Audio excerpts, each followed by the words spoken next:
ಅದು ಯಾವುದು knight of wands ಬಂದಿದೆ.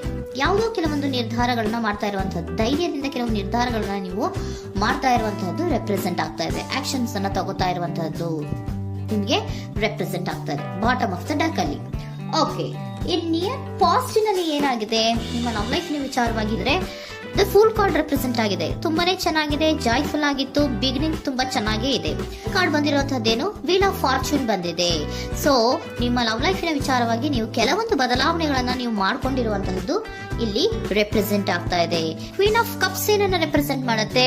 ಸೊ ಕ್ವೀನ್ ಆಫ್ ಕಪ್ಸ್ ನೀವು ಯಾಕೆ ಬದಲಾವಣೆಗಳನ್ನ ಮಾಡ್ಕೊಂಡಿದ್ದೀರಾ, ಕೆಲವೊಂದು ರೀತಿಯ ಸ್ಟೇಬಲ್ ಇರಬೇಕು, ಬಹಳ ಕೇರ್ ಅನ್ನ ಮಾಡ್ತಾ ಇರುವಂತಹದ್ದು, ಲವ್ ಲೈಫಿನ ವಿಚಾರವಾಗಿ ಬಹಳಷ್ಟು ಇಂಟ್ರೆಸ್ಟ್ ಅನ್ನ ತಗೊಂಡಿರುವಂತಹದ್ದು ನಿಯರ್ ಪಾಸ್ಟ್ ನಲ್ಲಿ ರೆಪ್ರೆಸೆಂಟ್ ಆಗ್ತಾ ಇದೆ.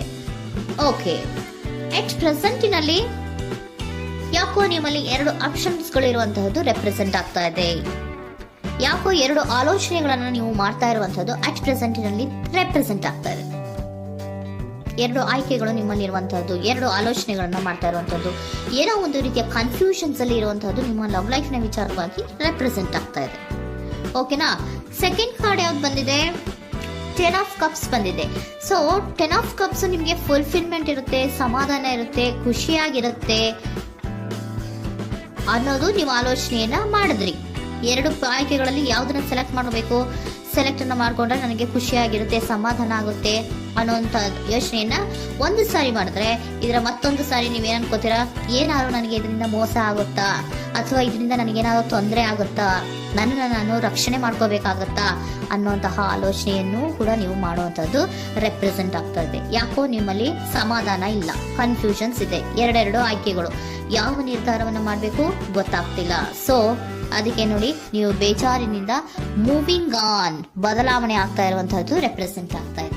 ಚೇಂಜಸ್ ಅನ್ನ ಮಾಡ್ಕೋತಾ ಇರುವಂತಹದ್ದು ಇಲ್ಲಿ ಪ್ರೆಸೆಂಟ್ ನಲ್ಲಿ ರೆಪ್ರೆಸೆಂಟ್ ಆಗ್ತಾ ಇದೆ.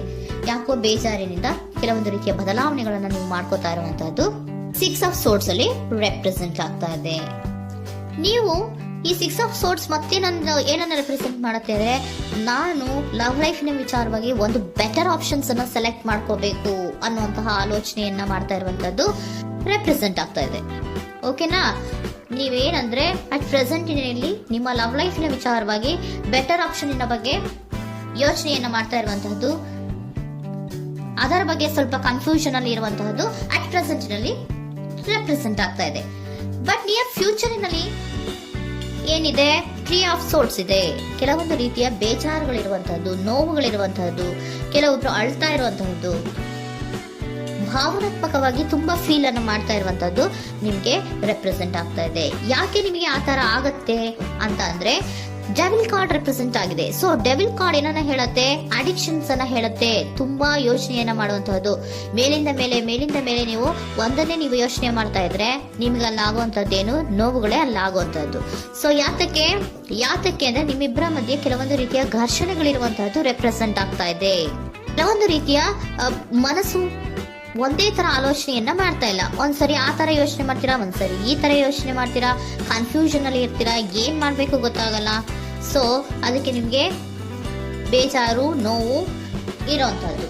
ಮತ್ತೆ ನೆಕ್ಸ್ಟ್ ಕಾರ್ಡ್ ಬಂದಿರುವಂತದ್ದೇನು, 5 ಆಫ್ ಪ್ಯಾಂಟಿಕಲ್ಸ್ ಬಂದಿದೆ. ಸೊ 5 ಆಫ್ ಪ್ಯಾಂಟಿಕಲ್ಸ್ ಏನು, ತುಂಬಾ ಇದು ಕೂಡ ತುಂಬಾ ಬೇಜಾರಿನಲ್ಲೇ ಇರುವಂತಹದ್ದು, ಫೀಲಿಂಗ್ ಲೆಫ್ಟ್ ಔಟ್ ಆಗ್ತಾ ಇರುವಂತಹದ್ದು, ರೀತಿಯ ಒಂದು ಬ್ಯಾಡ್ ಸಿಚುಯೇಷನ್ ಅಲ್ಲಿ ಇರುವಂತಹದ್ದು, ಅಂದ್ರೆ ಯಾವಾಗ್ಲೂ ನೋವು ಪಡ್ತಾ ಇರುವಂತಹದ್ದು, ಯಾವಾಗ್ಲೂ ಯೋಚನೆ ಮಾಡ್ತಾ ಇರುವಂತಹದ್ದು ಇಮಿಡಿಯೇಟ್ ಫ್ಯೂಚರಿನಲ್ಲಿ ಈ ರೀತಿ ರೆಪ್ರೆಸೆಂಟ್ ಓಕೆನಾ.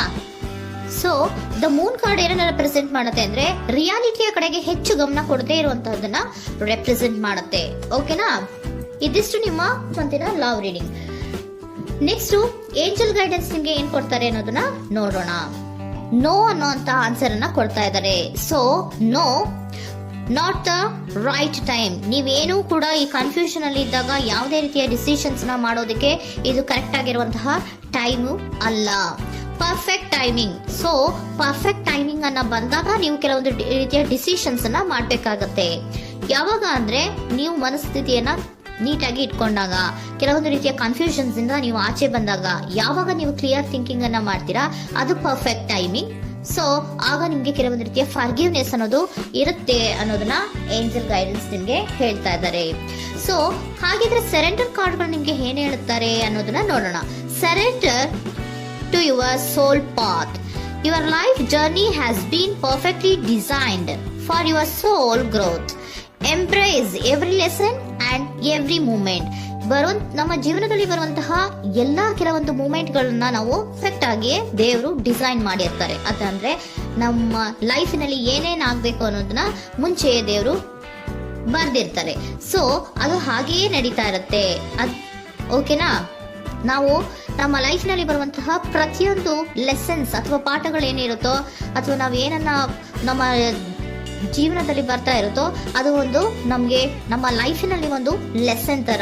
ಸೊ ಅದನ್ನ ನಾವು ಎವ್ರಿ ಮೂಮೆಂಟ್ ಅನ್ನ ಕೂಡ ನಾವು ಸ್ವೀಕರಿಸಬೇಕು. ಯಾವಾಗ್ಲೂ ಕೂಡ ಅದನ್ನು ಸ್ವೀಕರಿಸಿಕೊಂಡು ಮುಂದೆ ಮುಂದೆ ಹೋಗ್ತಾ ಇರಬೇಕು. ಪ್ರತಿ ನಿಮಿಷವೂ ಕೂಡ ಒಂದೊಂದು ರೀತಿಯ ನಮಗೆ ಪಾಠ ಇದ್ದ ಹಾಗೆ ಅಂತ ಹೇಳ್ತಾ ಇದ್ದಾರೆ.